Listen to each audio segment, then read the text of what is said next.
اللہ کو تم ساری پکارتے ہیں، پکارنا کیسے ہے، اس کے طریقہ کیا ہے، اللہ سے دل سے کنیکٹیویٹی کیسے کرنی ہے، توجہ الی اللہ، سمجھ لے یہ آج میرا موضوع ہے، اللہ کی طرف توجہ کیسے کرنی ہے، اور پھر ہماری مشکلیں کیوں نہ آسان ہو جائیں۔ بڑا ہی اسلامی تاریخ کا انوکھا واقعہ، اور پھر اس کا ذکر قرآن مجید میں بھی آ گیا۔ حضرت خولہ رضی اللہ تعالی عنہا یہ بڑی عظیم خاتون ہیں، اور ان کے ساتھ ایک بڑا ہی عجیب و غریب ماجرا پیش آ گیا۔ اب وہ ماجرا کیا تھا انشاءاللہ میں آپ کے سامنے پیش کرتا ہوں، آپ سنیں گے تو آپ کو اندازہ ہوگا کہ اللہ کی رحمت کتنی بڑی ہے، اور اپنے بندوں پر اللہ کریم کس قدر مہربان اور کس قدر ان کے لیے آسانی کرنے والا ہے۔ معاملہ یہ تھا، یہ سورہ مجادلہ قرآن پاک کی سورت ہے، یہ اس کا شان نزول ہے۔ پہلے تو یہ سمجھ لیں کہ فقہی مسئلہ ایک ہے، تھوڑا ٹپیکل مسئلہ ہے، میں اس کی زیادہ ڈیپ میں نہیں جاؤں گا، میں اصل موضوع کی طرف رہوں گا۔ جو اس کو مزید ڈیٹیل میں پڑھنا چاہے تو پھر وہ علماء کرام سے رجوع کرے یا فقہی کتابوں میں پڑھ لیں۔ یہ مسئلہ کہلاتا ہے زہار، اور جو شادی شدہ لوگ ہوتے ہیں نا ان کو یہ مسائل ضرور سیکھنا چاہیے۔ فقہ کی کتابوں میں یہ پورا ایک الگ سے چیپٹر ہے، اور اس کا سادہ سا مطلب یہ ہے کہ اگر کوئی شخص اپنی بیوی کو اپنی ماں یا بہن کی مثل کہہ دے، مثلا شوہر نے اپنی بیوی کو کہا کہ تم میرے لیے میری ماں کی مثل ہو، یہ زہار ہوتا ہے۔ اس کی پوری تفصیل ہے، اور اسلام کی ابتدا میں جب اسلام شروع ہوا تھا تو زہار کرنے والے کا یا زہار کا حکم بھی طلاق والا تھا، یعنی اگر کوئی شخص اپنی زوجہ کو یہ کہہ دے کہ تم میری ماں کی مثل ہو تو اس کی بیوی اس پر حرام ہو جاتی تھی۔ یہ اسلام کے شروع میں حکم تھا۔ اب ایک صحابیہ ہیں حضرت خولہ بنت ثعلبہ رضی اللہ تعالی عنہ، ایک مرتبہ ان کے شوہر نے انہیں کہہ دیا کہ تم تو میری ماں کی مثل ہو۔ کہنے کو تو کہہ گئے، مگر پھر انہیں شرمندگی ہوئی کہ یہ میں نے کیا کہہ دیا۔ اب پریشانی ہو گئی کہ اس طرح تو نکاح ختم ہو جاتا ہے، بیوی اپنے شوہر پر حرام ہو جاتی ہے۔ اسی پریشانی کے عالم میں حضرت خولہ بنت ثعلبہ رضی اللہ تعالی عنہا بارگاہ رسالت میں حاضر ہوئیں، اور نبی پاک کی بارگاہ میں سارا واقعہ بیان کیا کہ حضور ایسا ایسا ہو گیا ہے۔ تو پیارے آقا علیہ الصلوۃ والسلام سے عرض کی کہ حضور میرا مال ختم ہو چکا ہے، میرے ماں باپ وفات پا چکے ہیں، عمر میں بھی میری زیادہ ہو گئی ہے، بچے بھی میرے چھوٹے چھوٹے ہیں، میں اگر انہیں اپنے باپ کے پاس چھوڑوں تو ماں کے بغیر ننھے بچوں کی پرورش کیسے ہو سکے گی، اور اپنے پاس رکھوں تو پیسے تو ہیں نہیں میرے پاس، بھوکے مر جائیں گے۔ اب ایسی کیا صورت ہو کہ میری اور میرے شوہر کے درمیان جدائی نہ ہو۔ رسول رحمت شفیع امت صلی اللہ تعالی علیہ وسلم نے ساری عرض سن کر فرمایا تمہارے مسئلے کے متعلق میرے پاس کوئی حکم نہیں ہے، یعنی ابھی تک زہار کے متعلق کوئی نیا حکم نازل نہیں ہوا تھا، اور پرانا دستور تو یہی تھا کہ جو زہار کرے گا عورت اس کی حرام ہو جائے گی، قانون یہی تھا۔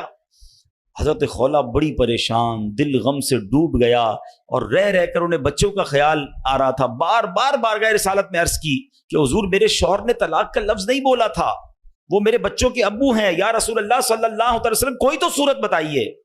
لیکن رسول اکرم علیہ الصلوۃ والسلام نے یہی جواب دیا کہ میرے پاس تو وہی حکم ہے، یعنی اس کے لیے کوئی نیا حکم ابھی نازل نہیں ہوا۔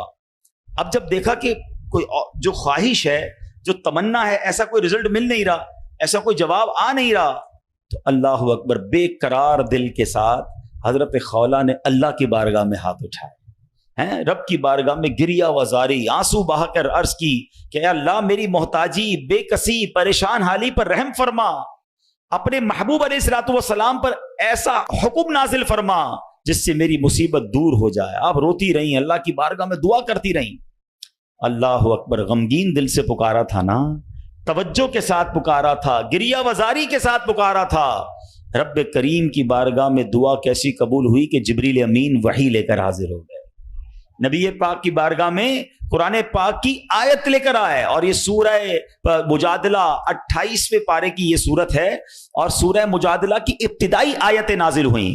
اب اللہ قرآن مجید میں کیا ارشاد فرماتا ہے، بسم اللہ الرحمن الرحیم، الذین یظاہرون منکم من نسائہم ما ہن امہاتہم ان امہاتہم الا اللائی ولدنہم وانہم لیقولون منکرا من القول وزورا وان اللہ لعفو غفور۔ اللہ قرآن میں فرماتا ہے تم میں سے وہ لوگ جو اپنی بیویوں کو اپنی ماں جیسی کہہ بیٹھتے ہیں وہ ان کی مائیں نہیں، ان کی مائیں تو وہی ہیں جنہوں نے انہیں جنم دیا، اور بے شک وہ ضرور ناپسندیدہ اور بالکل جھوٹ بات کہتے ہیں، اور بے شک اللہ ضرور بہت معاف کرنے والا، بہت بخشنے والا ہے اللہ۔ اب اور بھی اس کی آیتیں ہیں اس سورت کی۔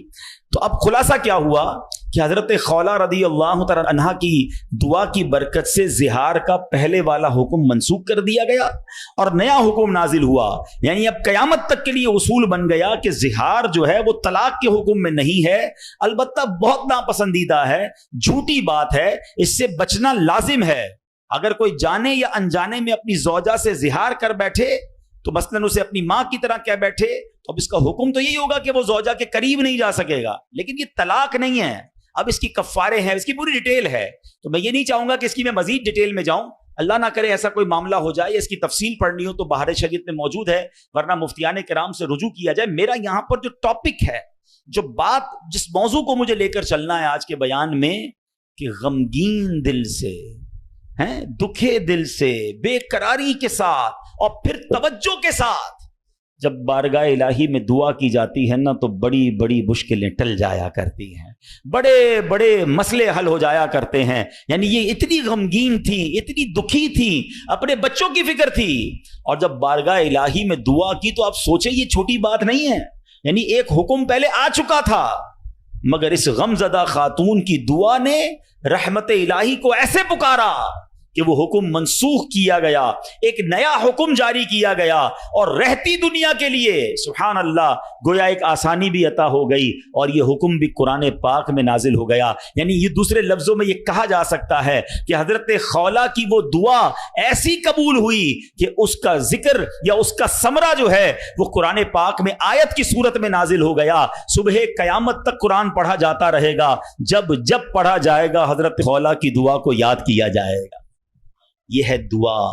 اچھا پھر دعا تو ہم سارے ہی مانگتے ہیں نا، اے میرے پیارے اسلامی بھائیوں، ابتہال یہ ایک بڑا مشکل لفظ ہے، مگر آج اس کی تعریف سمجھ لیجئے، بڑی کمال کی تعریف ہے کہ ایک اصطلاح ہے ابتہال، اس کے معنی ہے دعا میں گر گڑانا، ہاتھوں کو بلند کرنا، پوری توجہ سے اللہ پاک کی بارگاہ میں عرض کرنا۔ یہ ہمارے آقا علیہ الصلوۃ والسلام کی پیاری سنت ہے، اس لیے اللہ پاک کے حضور گر گڑا کر پوری توجہ کے ساتھ دعا مانگنے کی عادت بنائیں۔ ایسے دعا مانگیں گے تو انشاءاللہ برکتیں نصیب ہوں گی۔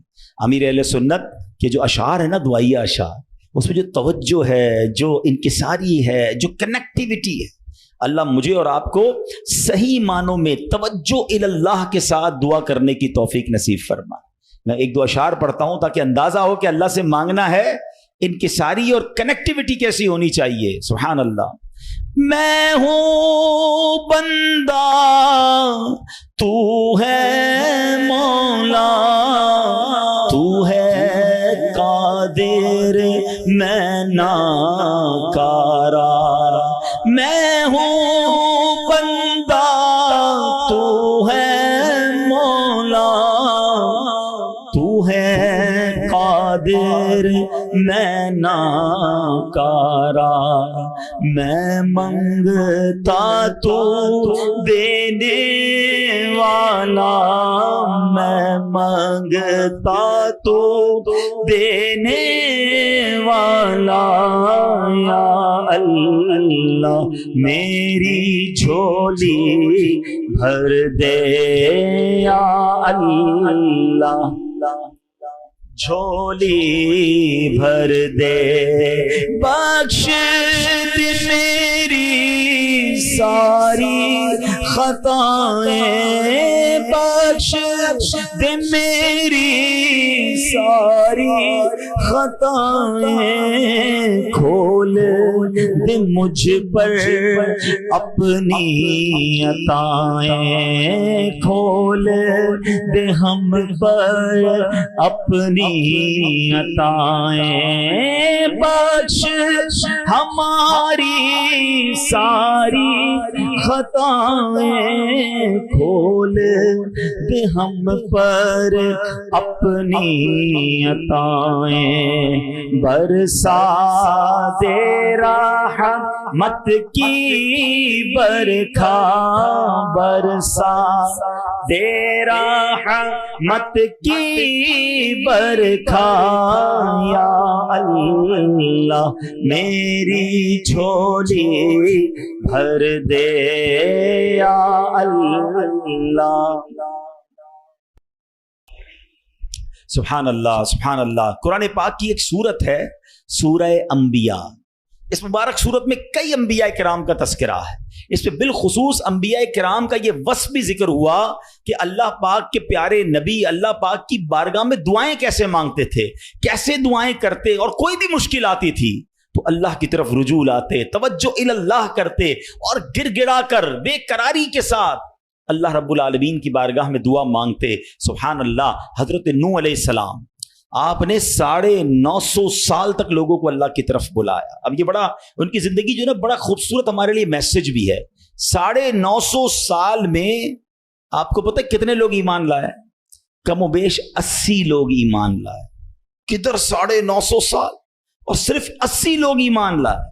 اس میں بڑا درس ہے ہم سب کے لیے کہ اللہ کے نیک بندوں کو بعض اوقات اچھے کاموں میں تکلیف آتی ہے، ہمت نہیں ہارنی ہوتی۔ ہم تھوڑا سا کوئی نیکی کا کام کریں، کوئی ساتھ نہ دے، بندہ کہتا ہے میں تو کچھ نہیں کرتا، نیکی کا زمانہ نہیں ہے بھائی، میں تو اللہ کے لیے کر رہا تھا، کوئی ساتھ ہی نہیں دے رہا، فلاں نے تو دل توڑ دیا، فلاں نے ساتھ نہیں دیا۔ ارے اللہ کے بندو، یہی تو امتحان ہے۔ آپ استقامت، آپ کا کام کرنا ہے، ہاں تعداد کو نہ دیکھیں، اللہ کی رضا کو دیکھیں۔ 950 سال میں لوگوں نے بات نہیں مانی۔ پھر آپ نے اللہ کی بارگاہ میں جب دعا کی کہ لوگ حضرت نوح علیہ السلام پر تشدد بھی کرتے، برا بھلا بھی کہتے تھے، ایک تو تھا ایمان بھی نہیں لا رہے تھے اور پھر مارتے بھی تھے، تکلیف بھی دیتے تھے۔ تو اللہ تبارک و تعالیٰ کی بارگاہ میں جب دعا کی نا تو اللہ نے قرآن میں فرمایا فَاسْتَجَبْنَا لَهُ فَنَجَّيْنَاهُ وَأَهْلَهُ مِنَ الْكَرْبِ الْعَظِيمِ۔ اللہ فرماتا تو ہم نے اس کی دعا قبول کی اور اسے اور اس کے گھر والوں کو بڑی سختی سے نجات دی۔ اللہ سے دعا مانگی، باقی قوم کے لیے طوفان آیا اور وہ قوم اس طوفان میں غرق ہو گئی۔ اللہ نے بڑی تکلیف سے حضرت نوح کو نجات دی۔ کیوں؟ آپ نے دعا مانگی، آپ نے اللہ سے بات کی۔ حضرت نوح علیہ السلام کی اس دعا کے نتیجے میں کفار پر کیسا سیلاب آیا کہ سب برباد ہو گئے۔ اسی طرح حضرت ایوب علیہ السلام پر آزمائش آئی تھی نا، آپ پر طرح طرح کی بیماریاں بھی تھیں، آپ کے بچے بھی دنیا سے چلے گئے، آپ کا کاروبار، آپ کا مال سب برباد ہو گیا۔ اللہ اکبر۔ آپ نے اللہ کو کیسے پکارا، اور یہ دعائیں کتنی مقبول ہیں کہ قرآن میں موجود ہیں، بلکہ اس کو تو یاد کر لو، کیا ترجمہ ہے، آنسو آ جائیں گے آپ کی آنکھ میں۔ حضرت ایوب کہتے ہیں انی مسنی الضر وانت ارحم الراحمین۔ اس کا ترجمہ سنو کہ بے شک مجھے تکلیف پہنچی ہے اور تو سب رحم کرنے والوں سے بڑھ کر رحم کرنے والا ہے۔ اگر تکلیف پہنچے تو کیوں دنیا کو پکارنا ہے، کیوں دنیا والوں کے پاس جانا ہے؟ چلو نا اس کے دربار میں چلتے ہیں جس سے تکلیف دور کرنی ہے۔ حضرت ایوب علیہ السلام نے رب کو پکارا نا، انی مسنی الضر وانت ارحم الراحمین۔ یہ وہ دعا ہے جو قبول ہے، یہ وہ دعا ہے جس کے صدقے میں حضرت ایوب کو شفا بھی دی گئی اور ساری مال دولت اولاد واپس عطا کر دی گئی۔ اگر آپ بھی کسی پریشانی میں ہیں، آپ بیماری میں ہیں، آپ قرضے میں ہیں، آپ مصیبت میں ہیں، آؤ نا رب سے حضرت ایوب کے انداز میں دعا مانگتے ہیں نا۔ اچھا یہ دعا اللہ نے ہمیں سکھانے کے لیے تو قرآن میں عطا فرما دی نا کہ میرے بندو میرے دربار میں مانگنا ہے تو یوں ہی مانگ لو جیسے میرے نبی نے مانگا ہے۔ اللہ اکبر۔ علماء کہتے ہیں یہ بڑی دلاسا دینے والی دعا ہے، یہ بڑی مشکلوں کو ٹالنے والی دعا ہے، یہ تکلیفوں میں کام آنے والی دعا ہے۔ ترجمہ تو دیکھو نا، یعنی اللہ کے سامنے اپنا مسئلہ پیش کر دیا آپ نے کہ بے شک مجھے تکلیف پہنچی ہے اور تو سب رحم کرنے والوں سے بڑھ کر رحم کرنے والا ہے۔ اے اللہ بیمار ہوں، اے اللہ پریشان ہوں، اے اللہ قرضے میں ہوں، کہو نا رب سے مجھے تکلیف پہنچی ہے، مجھے ستاتے ہیں لوگ، مجھے تکلیف دیتے ہیں، مجھے پریشان کرتے ہیں لوگ، اور تو سب رحم کرنے والوں سے بڑھ کر رحم کرنے والا۔ اب جب آپ نے دعا کی تو دعا کیسے قبول ہوئی؟ یہ بات بھی رب نے قرآن میں ارشاد فرمائی سورہ انبیاء میں، فَاسْتَجَبْنَا لَهُ فَكَشَفْنَا مَا بِهِ مِن ضُرٍّ وَآتَيْنَاهُ أَهْلَهُ وَمِثْلَهُمْ مَعَهُمْ رَحْمَةً مِّنْ عِنْدِنَا وَذِكْرَىٰ لِلْعَابِدِينَ۔ اللہ قرآن میں فرماتا تو ہم نے اس کی دعا سن لی، تو ہم نے دور کر دی جو تکلیف اسے تھی، ہم نے اسے اس کے گھر والے اور ان کے ساتھ نہیں اور عطا کیے، اپنے پاس سے رحمت فرما کر، اور بندگی والوں کے لیے نصیحت ہے۔